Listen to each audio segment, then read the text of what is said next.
I'm in the stunning Matukituki Valley in southern New Zealand. It's not far away from the town of Wanaka, and it really is one of the most beautiful places I've been to in the whole of New Zealand. The valley is characterised by these beautiful high snow-capped mountains, native forests, and also along the base of the valley it's been planted with loads of willows and poplar trees. So there's a variety of tones in there, lots of different greens at this time of year because it was spring.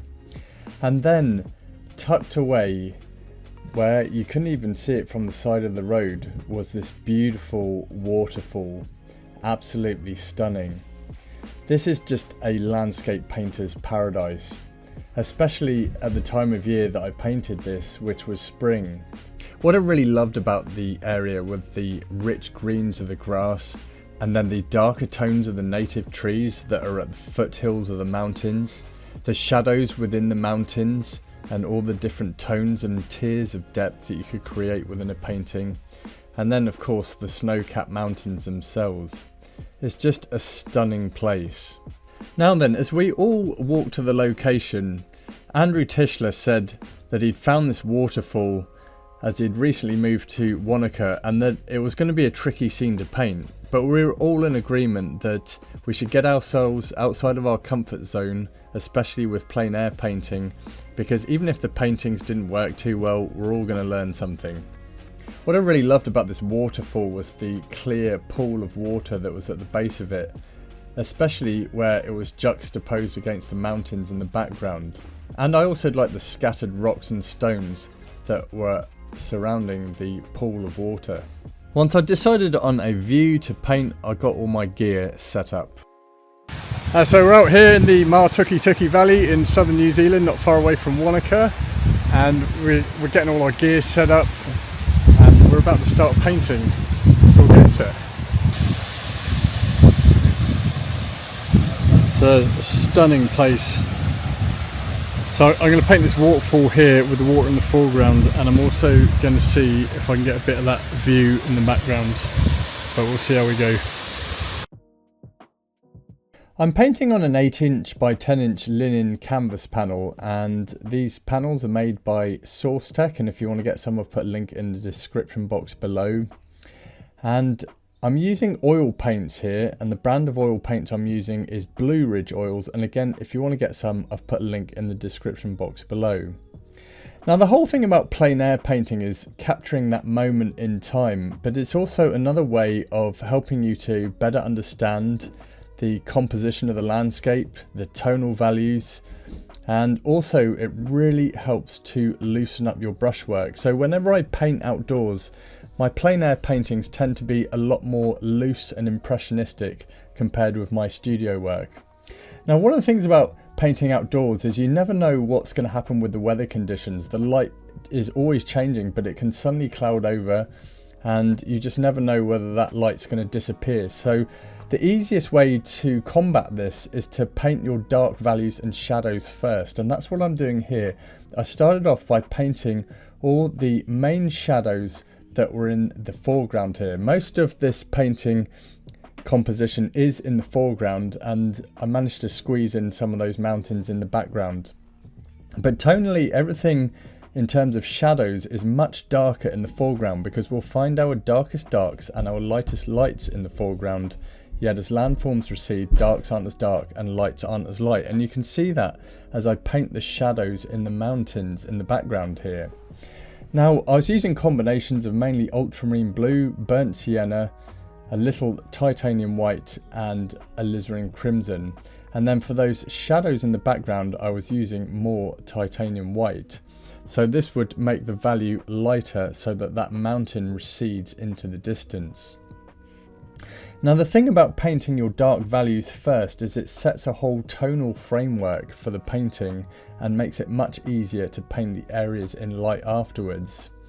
This is really going to help you when you paint outdoors, and actually from painting outdoors over the years I started transferring these techniques to my studio paintings, where even there I start by painting the dark values first.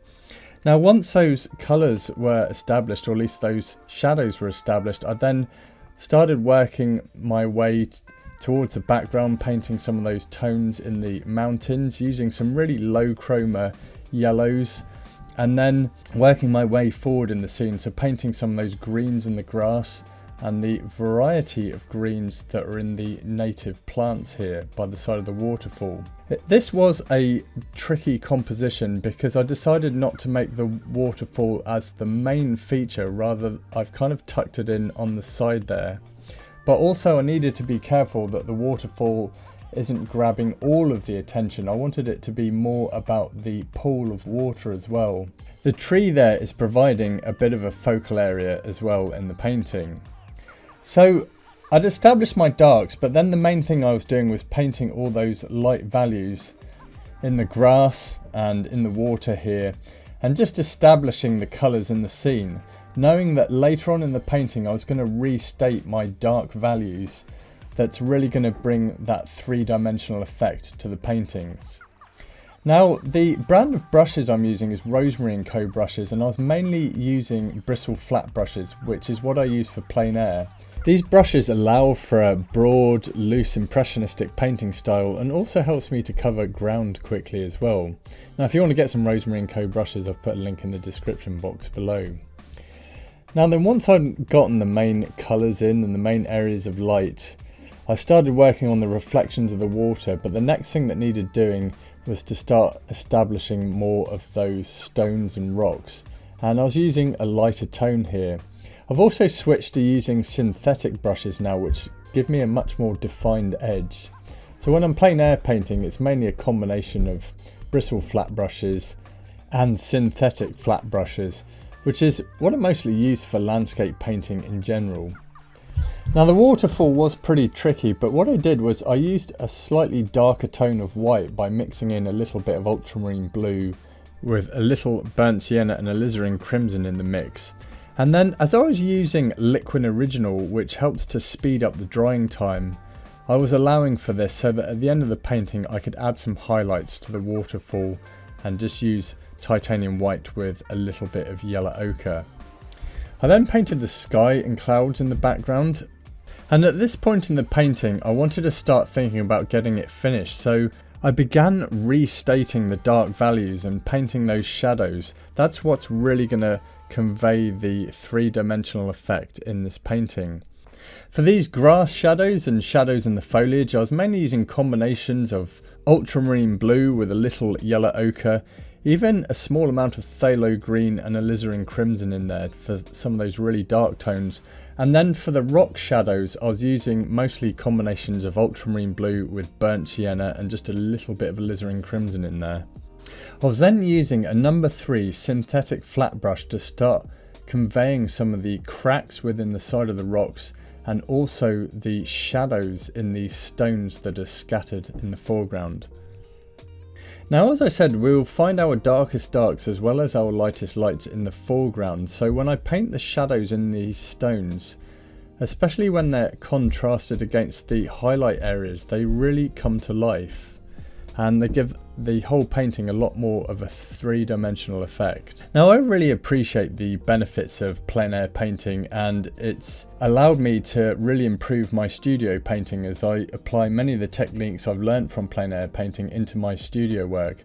But I know that not everyone can get outside and paint. However, if you are struggling with your painting, struggling with mixing the colours that you want, struggling with composition, tonal values, and you're just not able to create the paintings that you know you could do, or the paintings that you'd imagined in your head, then come and join me at my art school. It's all about helping you to quickly accelerate your painting skills so that you can create artworks that you'd be proud to show, to hang on your wall, and even sell. And right now I'm in the process of making a course that's coming very soon to the art school that's going to help you to improve your painting skills within the first 7 days of joining. We also do a live painting class every week, and there's more to come soon. So if that interests you, click the link below. We'd love to see you in the group.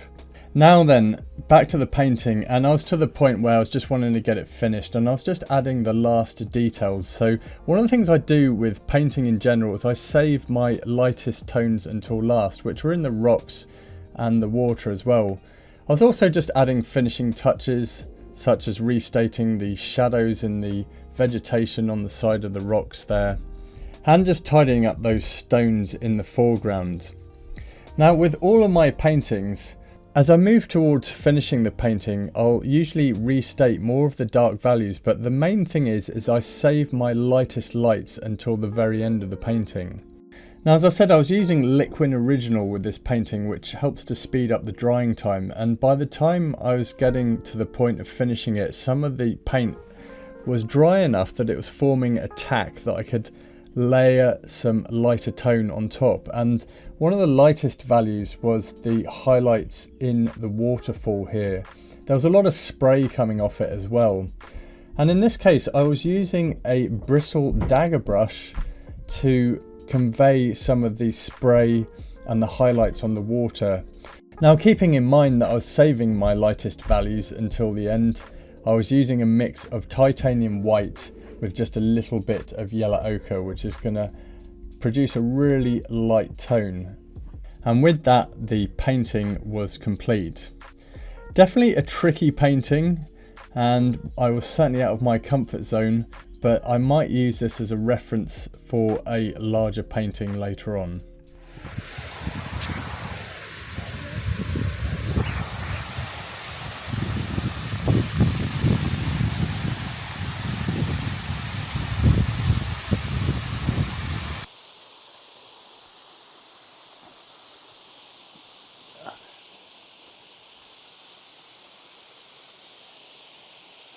So there it is, my finished painting. Definitely a pretty tricky scene to paint, but an absolutely beautiful day. Always fun painting outdoors.